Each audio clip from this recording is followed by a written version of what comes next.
Hello everyone, this is Andre from the Mental Elf and I'm here with Professor Phil Cowan, Professor of Psychopharmacology at the University of Oxford.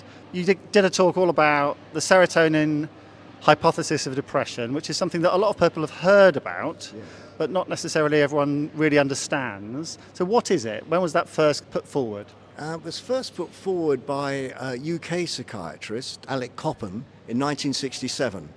And his view was that perhaps people with depression had low brain levels of serotonin. As with everything within mental health science and science more broadly, it's never that simple. So what do we kind of know now about the relationship between serotonin and depression? There are some abnormalities in serotonin mechanisms in people with depression. Trying to address it causally is more difficult. And here people use a technique called tryptophan depletion, which is a dietary manipulation which lowers brain serotonin levels. Serotonin is a very widely distributed neurotransmitter. It's very hard to find any neurobiological process in the brain that's not affected by serotonin. This has given rise to a famous quote by Dr. Barry Jacobs, who said, "Serotonin involved in everything, responsible for nothing." So it's likely serotonin plays a role in the causation of depression, but it's unlikely to be the key player.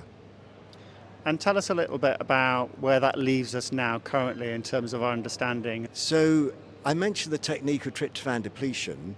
If you give people who aren't depressed a tryptophan depletion procedure, that lowers their brain levels of serotonin, but they don't become depressed. So at its simplest level, the serotonin hypothesis can't be right.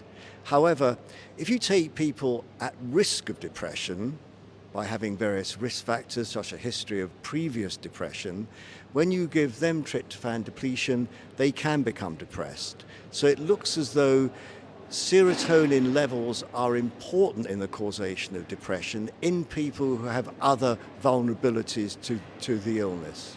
We're always interested in the next big thing, the next new novel intervention. There's loads of posters here this year about psychedelics and ketamine and all this kind of stuff, which feels like it's I hate to say new dawn, but it feels like it's being built up to be the next big thing.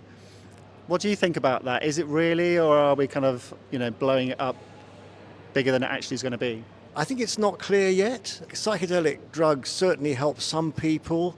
I think we don't know yet how enduring the effect might be, what the adverse problems can be, and which people would actually be helped by it, because it's clearly not going to be right for everyone. So it is an interesting area, certainly involves serotonin. I'm interested and take a sort of spectator's view of the field at the moment. And what's your thoughts on kind of real-world application of the science that's happening currently in psychopharmacology? Do you think there are things that we're learning that can make a really quick and big difference at the clinical front line? I suppose because I've got a psychopharmacology background, I'm interested in drug repurposing. Of course, that's how most psychiatric drugs started originally.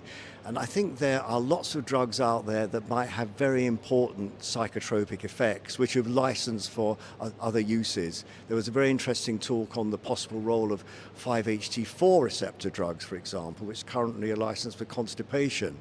So I think we're likely to get quick benefits from trying to repurpose drugs that are out there anyway.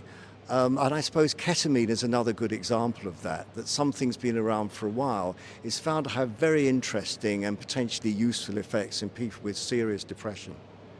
Fabulous. Thank you so much for talking to me. Enjoy the rest of the conference. Thanks very much, Andre. It's been a pleasure.